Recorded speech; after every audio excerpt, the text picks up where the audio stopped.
இனிய காலை உற்சாக வணக்கம் வாணி. பாமுக உறவுகளுக்கும் திருநடாமோகன் அவர்களுக்கும் என்னுடைய அன்பான காலை வணக்கம். பாமுக பொறிச்சொல் இன்று கோட்டம். என்னுடைய கோட்டம் இன்று 1008 ஆகின்றது. கோட்டம் இது கணக்க சொற்களை கொண்டு வருகிறது. வளைவு, மருத நிலம், நாடு, கோவில், அழுக்காறு இப்படியான பல சொற்களை கொண்டு வருகிறது. 4 பக்கமும் மதில் சுவர்களால் எழுப்பப்பட்டு கோவில் அமைந்த இடம் கோட்டம் என்று சொல்லப்படுகின்றது. சுவர்களால் அமைக்கப்பட்டு கோவில் இருக்கும் இடம் கோட்டம். அடுத்ததாக வள்ளுவர் நினைவாக வள்ளுவர் கோட்டம், கண்ணகி நினைவாக பத்தினி கோட்டம் அமைத்திருக்கின்றார்கள் இந்தியாவில். பசுக்கொட்டில் ஆனிரைகள் இருக்குமிடம் கோட்டம். பசுக்கொட்டில் என்ற சொற்கள் இருக்கின்றது.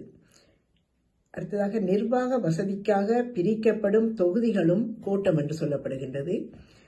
படை வீடு, பாசறை எல்லாம் கோட்டம் என்று சொல்லப்படுகின்றது. நிறைய அகராதி சொற்கள் இருக்கின்றது. சிறைச்சாலையையும் கோட்டம் என்று சொல்லுகின்றார்கள். அதுவும் ஒரு கோட்டை மாதிரி அடைபட்டிருக்கிறதால அதை கோட்டம் என்று சொல்லுகின்றார்கள். இவ்வளவுதான் வாணி நான் எடுத்து வந்தேன். மீண்டும் சந்திப்போம் வாணி. நன்றி, வணக்கம்.